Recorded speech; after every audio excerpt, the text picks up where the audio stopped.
네, 오래 기다렸습니다. 자, 저 행렬역학, 이게 하이젠베르크의 행렬역학이죠. 그리고 파동역학, 슈레딩거의 파동역학입니다. 근데 그 기본 방정식을 너무 다르게 썼죠. 행렬역학은 행렬로 표시했고 파동역학은 미분 방정식으로 표시했습니다. 그게 너무 달라서 사실은 처음에는 미세계는 뭐든지 불연속이니까 행렬역학으로 표시된 게 정말 그럴듯했습니다. 그런데 미분 방정식으로 표시된 건 뭔가 좀 쏘이는 것 같았어요. 그렇지만 행렬역학으로 표시한 거는 당시에는 이해를 못해가지고 그 의미가 뭔지 알아낼 수가 없었습니다. 파급 효과가 없었어요.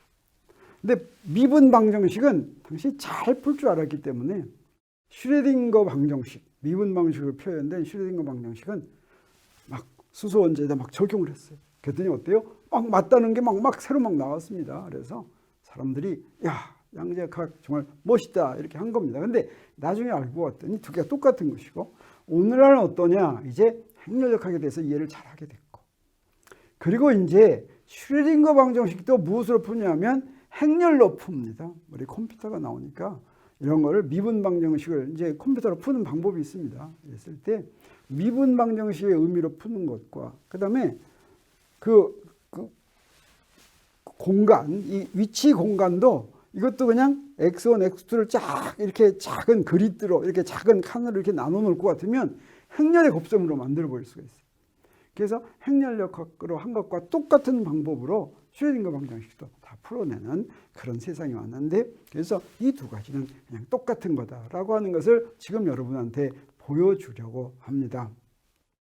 그러면 거시세계에서 어떻게 했냐면 거시세계에서 운동법칙이 이렇게 있는데 이건 뭐라고 했어요? 이거 벡터 방정식이라고 그랬죠. 이거 숫자로 계산하려면 반드시 어떻게 된다 했습니까? 기저로 대표해야 된다 그랬죠. 그래서 어떤 한 기저를 이렇게 골랐다. 기저를 골랐다고 하는 건 무슨 얘기입니까? 자, 기저를 xi라고 하면 그 xi를 이렇게 곱한다라고 하는 거죠. 그럼 숫자가 쫙 나오죠. 좌변도 숫자고 우변도 숫자죠. 그래가지고 우리 뭘 구합니까? 위치 벡터 구하죠. 그러면 이 위치 벡터가 대상 물체에 대한 모든 물량을 구할 수 있다. 그래서 이 위치 벡터가 이게 위치 벡터의 성분들입니다. 이 위치 벡터의 성분들이 이게 대상 물체에 대한 모든 정보를 가지고 있다. 이렇게 얘기한다고 했죠. 이것과 똑같은 이야기를 미시세계에 대해서도 할 수가 있는데 그러면 미시세계는 어떻게 운동법칙을 표현하느냐? F는 ma라는 운동법칙은 미세계에서 안 통한다고 그랬죠. 왜 안 통한다고 그랬습니까? 힘이라고 하는 개념이 미세계에는 적용하기가 망합니다. 힘이 아주 좋은 물량이 아니에요. 그런데 이미 우리 거시세계에서 알고 있어요. 우리가 지난 시간에도 한번 반복을 했어요. 미세계 운동 방정식을 F는 ma라고 이렇게 쓰고 풀 수도 있고 네, 이건 뭐예요? 운동 방정식을 합력과 가속도로 표현한 거죠. 이것과 똑같은 식이 뭐가 있다고 그랬습니까? 네, F는 ma는 항상 성립하는데 똑같은 식이 있고 똑같은 식이 1에너지 정리라고 그랬어요. 단순히 합력과 가속도로 표현하는 대신에 뭐와 뭐? 합력이 한 1과 운동에너지 변화량으로 이 식을 표현했다고 그랬죠. 이것도 항상 성립한다고 그랬습니다. 근데 마지막으로 뭐가 있었어요? 역학적 보존 법칙이, 역학적 에너지 보존 법칙이 있었죠. 자, 이 경우는 네, 역학적 에너지를 도입할 것 같으면 F는 ma와 똑같은 식을 이런 식으로 쓸 수가 있다고 그랬어요. 역학적 에너지는 우리 알고 있는 거죠. 운동 에너지 더하기 포텐셜 에너지 일적 이거죠. 근데 이거는 항상 성립하지는 않고 뭐였습니까? 물체들 사이에 보존력이 작용할 때만 성립하는데 사실은 미세계는 어떻다고 그랬어요? 보존력이 아닌 힘은 없다고 그랬죠. 이 세계가 전부 다 우리 무엇을 구하는 게 목표예요? XT. XT가 거시세계에서 모든 정보를 갖고 있는 거라고 그랬죠. 네, 그러면 이 중에서 미세계로 무엇을 갖고 가면 되냐면 마지막 거를 갖고 가면 됩니다. 그래서 미세계 운동법칙은 거시세계 운동법칙 중에서 자, 이걸 이용합니다. 이걸 어떻게 이용하느냐? 미시세계는 물리량들 사이의 식이 직접 성립한다고 그랬죠. 물량을 직접 구한다고 그랬어요. 근데 거시세계는 근데 미세계는 어떻게 해야 된다고 그랬어요? 물량을 구하려면 먼저 반드시 연산자를 통해야 된다고 그랬죠. 그래서 이 물량들을 연산자로 바꿔놓는데 어떻게 하면 됩니까? 이 식은 그대로 성립하는데 각 식들을 그냥 연산자식으로만 바꿔놓으면 됩니다. 그래서 저기에 선운동량 연산자로 바꿔놓고 포텐셜 에너지가 있으면 포텐셜 에너지 속에 들어있는 X를 X 연산자로 바꿔놓고 저 에너지를 에너지 연산자, 이 에너지 연산자를 하밀토니안 연산자다 이렇게 부릅니다. 그러면 이 연산자식이 성립하는 거예요. 근데 거시세계의 물리량들 사이에 작용하는 식이 똑같은 식이 연산자들 사이에 그대로 성립합니다. 근데 미세계에서 연산자들은 연산자만 써놓으면 아무 필요가 없죠. 연산자는 아무것도 하는 게 아니죠. 어떨 때만 의미가 있습니까? 이놈을 상태에다가 적용해야지만 의미가 있죠. 어떻게? 네, 이렇게 상태에다 적용합니다. 이것이 바로 운동법칙이 됩니다. 자, 거시세계에서의 운동법칙이 되는 거를 연산자로 바꿔가지고 그걸 갖다가 상태 벡터에다가 적용했더니 이게 바로 미세계 운동법칙이라고 하는 것이죠. 그래서 우리 앞에서 뉴턴의 운동법칙이 미세계에 성립하지 않는다라고 했는데 그 뉴턴의 운동법칙이 성립하지 않는 것이 아니라 미세계가 너무 달라서 기술하는 방법이 달라진 거죠. 그렇지만 그 밑에 깔린 원리는 어떻습니까? 그대로 갖고 왔습니다. 그리고 미세계는 어떤 성질이 있냐면 바로 이런 성질이 있습니다. 그래서 여기에 그 상태에다가 하밀토니안하면 어떤 상태로 존재하냐면 그 해밀토니안의 고유 상태로 존재합니다. 마치 거시세계에서는 역학적 에너지가 보존되는 그것이 일정이도록 거시세계가 움직인다고 한다면 미세계는 바로 뭐냐면 바로 이 해밀토니안 연산자. 이 해밀토니안 연산자가 바로 역학적 에너지 연산자랑 마찬가지입니다. 이 해밀토니안 연산자의 고유 상태로만 상태가 존재한다라고 하는 것을 알려주는 것이나 마찬가지입니다. 그래서 이제 알게 됐죠. 뉴턴의 운동 방정식을 거시세계에서 사용한 대로 적용하려니까 도대체 말이 안 됐습니다. 그렇지만 이게 미시세계에서 성립하는 언어로 바꾸어서 적용하니까 사실은 똑같은 원리를 그대로 적용한 것이다 라고 하는 생각을 하게 됐습니다. 그러면 하이젠베르크의 행렬 방정식은 어떻게 나오게 되느냐? 네, 이 운동 법칙은 이건 추상적이라고 그랬죠. 이 추상적인 걸 계산하려면 어떻게 해야 된다고 그랬습니까? 기저로 대표해야 된다 그랬죠. 기저는 여러 가지가 있는데 어떤 기저로 대표했냐면 하이젠베르크의 운동 법칙이 나오게 될 때는 에너지 기저로 대표했습니다. 해밀토니안 연산자. 어떤 알고 있는 해밀토니안 연산자는 운동 에너지 연산자와 포텐셜 에너지 연산자가 있습니다. 근데 이 포텐셜 에너지를 어떤 실제 포텐셜이 아니라 어떤 알고 있는 고유 벡터와 고유값을 알고 있는 그 에너지 연산자로 대표합니다. 그러면 어떻게 하면 그걸 할 수가 있냐면 알고 있는 이걸 다 안다. 고유 벡터를 다 알아요. 그러면 고유 벡터들 사이에는 오소노멀 프로퍼티가 성립하고 자, 그놈들 사이에는 컴플리트네스 프로퍼티가 성립하죠. 네, 그런데 내가 지금 기술하려고 하는 진짜 해밀토니안이 있고 H0는 내가 기저로 사용하려는 해밀토니안입니다. 자, 그러면 이 진짜 해밀토니안을 어떻게 바꿔놓냐면 진짜 해밀토니안은 운동에너지 연산자에다 내가 지금 기술하려고 하는 시스템의 포텐셜 에너지예요. 이걸 어떻게 하느냐?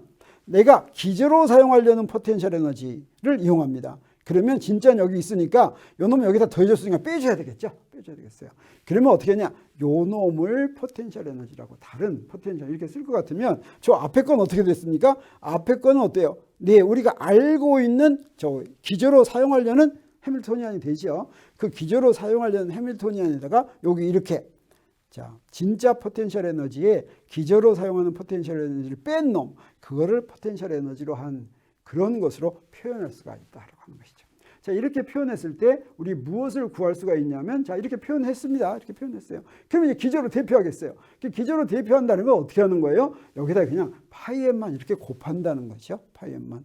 근데 여기서는 계산할 수가 없으니까 여기다가 뭐 합니까? 1을 집어넣는다고 하는 거죠. 자, 여기하고 여기는 파이엠 곱하고 여기는 계산 못하니까 1을 이렇게 집어넣습니다. 1을 집어넣어서. 아이덴티티를 집어넣죠. 그래서 정리하면 뭐가 됩니까? 정리하면 이렇게 되는데 여기서 봤더니 여기 지금 아이덴티티 집어넣은 거예요. 그러면 어떻게 돼요? 요 부분이 바로 뭐가 되겠어요? 네, 이 연산자를 대표한 게 됩니다. 이게 바로 뭐예요? 이게 바로 행렬이죠. 그래서 이걸 다시 쓰면 어떻게 되냐면, 자, 요 부분, 저 부분을 다시 쓰면 뭐가 되냐? 자, 요건 숫자고, 자, 요렇게 요 행렬을, 자, 요건 어때요? H0니까 그건 EN이라고 쓸 수 있고, 요건 NN 프라임이니까 UNN 프라임 이런 행렬로 쓸 수가 있습니다. 그래서 여기다 이렇게 써놓으면 이 식은 이런 식이 되는데, 이걸 갖다가 다 성분별로 다 쓰면 이게 뭐가 되냐면 바로 우리가 앞에서 본 하이젠베르크의 행렬역학 방정식이 된다라고 하는 것이죠. 그래서 하이젠베르크의 행렬역학 방정식이 어떻게 나왔어요? 추상적인 운동 법칙에다가 해밀턴, 우리가 알고 있는 해밀토니안의 기저를 가지고 대표를 했더니 하이젠베르크의 행렬 방정식이 나온 걸 우리가 알았습니다. 자, 그러면 슈레딩거의 파동역학 방정식은 어떻게 나왔을까? 슈레딩거의 파동역학 방정식은 운동 법칙을 똑같은 걸 썼겠습니까? 다른 걸 썼겠습니까? 물론 똑같은 걸 썼습니다. 운동 법칙에 똑같은 걸 썼어요. 근데 여기는 어떤 기저로 대표했느냐? 이거는 위치 기저로 대표했습니다. 위치 기저로 대표한다는 건 무슨 얘기입니까? 저기다 이렇게 그냥 위치 기저로 대표한다는 건 이런 오소노멀 프로퍼티하고 이런 콤플리네스 프로퍼티를 사용한다는 거예요. 그래서 대표한다는 건 무슨 뜻이냐면 이렇게 그냥 곱해준다는 것이죠. 여기다 이렇게 곱해줬다는 것이죠. 근데 요건 계산할 수가 없으니까 여기는 여기지. 여기는 계산할 수가 없으니까 여기다가 1 집어넣어야 되겠어요. 여기다 1 집어넣습니다. 이렇게 1 집어넣었어요. 자, 그러면 어떻게 되냐? 그러면 여기 1 집어넣는데 요거가 이제 행렬 요소가 되죠. 행렬 요소. 이 행렬 요소는 x가 연속적인 거기 때문에 이거는 어떻게 쓸 수가 있냐면 저 연속적인 거는 이런 연산자로 표시할 수가 있습니다. 그래서 선운동량의 행렬 요소는 P라는 선운동량은 x로 한번 미분한 게 되는 거예요. 이거는 이제 우리가 나중에 이제 공부해야지 되겠어요. 이거는 자 이렇게 된다는 거는 이제 그 행렬 요소가 연속적인 위치 연산자에서는 연산자가 이렇게 대표된다. 위치 공간에서 대표하면 기저로 대표하면 이렇게 대표된다라고 하는 것이죠. 그래서 그것에 제곱을 할 것 같으면 요 놈이 제곱이 되니까 h바 제곱하고 dx 제곱분의 d 제곱 이렇게 되는 겁니다. 네. 그래서 이걸 전부 쓸 것 같으면 이런 적분이 되는데 저기에는 델타 함수를 디락 델타 함수를 적분하면 어떻게 된다고 그랬습니까? 적분이 2개 있는데 저 적분 하나 하면 변수를 저 x 프라임으로 적분하면 x를 x 프라임으로 전부 다, 자, x 프라임으로 적분하면 x 프라임 자리를 전부 x로 바꿔 쓰는 거라 그랬죠. 자, 그래서 그렇게 바꿔 썼더니 뭐가 됩니까? 바로 슈레딩거 방정식이 나왔다라고 하는 것이죠. 그래서 정리하면 이렇게 되는 거예요. 자, 뉴턴 역학에서는 어땠어요? 여기 운동 법칙이 이렇게 딱 있는데 이건 추상적인 거니까 자, 어떤 기저에서 대표합니다. 네. 그다음 양자역학도 자, 이렇게 이거 운동 법칙이 딱 있죠. 자, 저 바로 저기서 나온 거나 마찬가지 그런 운동 법칙 이게 추상적인 것인데 뉴턴 역학에서는 기저가 X축이 여기를 향하는 기저도 있을 수가 있고 저기를 향하는 기저가 있을 수도 있죠. 그래서 어떤 한 기저에서 대표했던 이런 게 나왔습니다. 네. 그리고 여기서도 마찬가지로 이건 뭐의 기저라고 그랬어요? 해밀토니안의 기저, 불연속적인 기저로 대표했더니 이게 딱 나왔어요. 이게 바로 뭡니까? 해밀턴의 행렬역학이죠. 자, 여기서는 다른 방향 기저로 대표했더니 막 이거는 식은 똑같지만 어떻게 숫자가 다른 거죠. 다른 숫자로 이렇게 나왔어요. 자, 여기서는 어떻게 했냐? 여기서는 저 불연속적인 기저가 아니라 연속적인 기저로 어떤 기저? 네, 여기 위치 기저로 대표했죠. 그랬더니 뭐가 나왔어요? 미분 방정식, 슈레딩거 방정식이 나왔다고 그랬죠. 그래서 하이젠베르크의 행렬역학이나 슈레딩거의 파동역학이나 똑같이 어디서부터 나왔어요? 똑같은 운동 방정식에서 나왔습니다. 운동 법칙에서 무엇만 달라요? 네, 여기에 해밀토니안의 기저로 대표했더니 이게 나왔고, 그다음에 위치 기저로 대표했더니 이게 나왔다. 이거는 불연속적인 기저로 대표했더니 이게 나왔고, 이거는 연속적인 기저로 대표했더니 이게 나왔다. 이런 차이밖에 없다라고 하는 것을 우리가 알았습니다. 그래서 양자역학이 어떤 성공을 거두게 됐냐면 우리 뉴턴 역학이 처음 나왔을 때 1687년에 프린키피아 나오고 나서 그 뉴턴 역학 프린키피아 속에 들어있는 게 무슨 내용인지 사람들이 이해 잘 못했어요. 그러다가 어떤 일이 벌어졌다고 그랬습니까? 1705년에 헨리가 다음번 혜성이 출현할 걸 예언했다고 그랬죠. 그래서 그때 출현하는 게 언제 출현한다고 그랬냐면 1758년에 출현한다는 걸 예언했습니다. 그때 진짜로 출현해가지고 야, 뉴턴 역학 기가 막히다. 근데 뉴턴 역학이 아무리 기가 막혔지만 실생활에는 별 보탬이 안 됐죠. 그래서 그냥 학자들이 하는 거였죠. 양자역학이 나왔을 때는 어땠냐?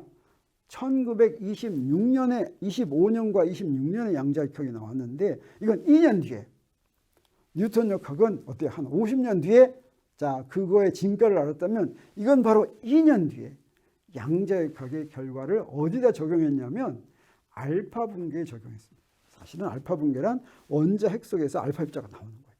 근데 원자 핵 속에서 알파 입자 나오는 게 너무 이상했어요. 왜 이상했냐면 여기에 마치 여기에 장벽이 있는 거나 마찬가지예요. 장벽이 있는데 여기서 알파 입자가 이렇게 움직이고 있어요. 알파 입자의 에너지는 이 장벽의 에너지에 비해서 굉장히 작아요. 고전적으로는 죽어도 나오지 못합니다. 죽어도 나오지 못해요.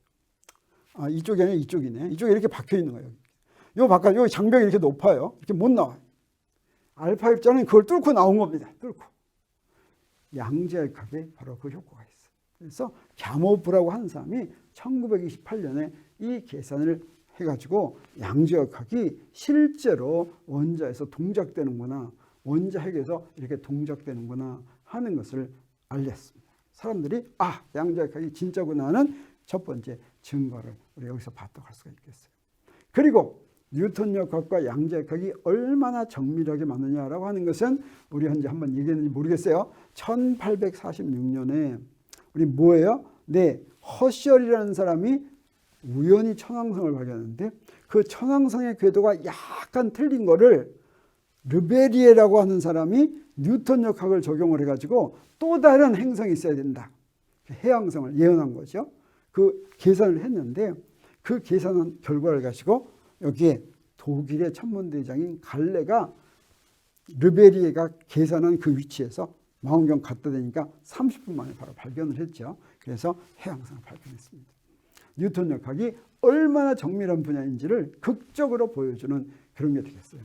그러면 양자역학은 어떠냐? 사실은 양자역학은 따로 증거를 댈 필요가 없이 오늘날의 첨단 과학 문명, 이게 전부 다 양자역학 때문에 나온 겁니다. 그 얘기는 무슨 얘기냐면 물질의 성질을 우리가 속속들이 알았기 때문에 또 아직 물질의 성질을 모르더라도 양자역학으로 계산해서 어떤 성질이 있을 것이라는 걸 미리 알 수 있습니다. 그래서 심지어 오늘날에는 뭐가 나왔습니까? 2019년에는 1925년에 양자역학 나오고 1928년에 갸모프의 알파 분계 설명했다면 2019년에 무슨 일이 벌어집니까? 네, 텔레비전이 이렇게 돌돌 많은 텔레비전까지 나왔죠. 옛날 텔레비전은 어땠어요? 그것도 원자의 성질을 이용한 겁니다. 원자의 성질을 이용해서 원자에서 나오는 빛의 성질을 이용했어요. 그리고 음극선이 전기장, 자기장에서 어떻게 움직이는지 브라운관, 음극선관을 이용을 했죠.